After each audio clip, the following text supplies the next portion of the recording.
Ito naman mga bossing yung movable paddock stand para sa CBR 1000 triple R power blade.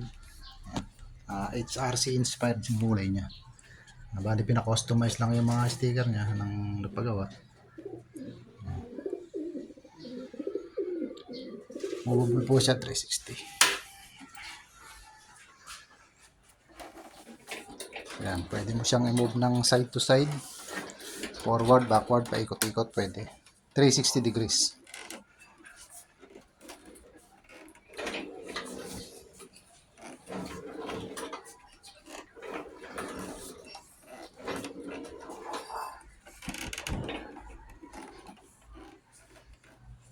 Tapos ito yung lock niya sa likod. Lock lang siya dyan.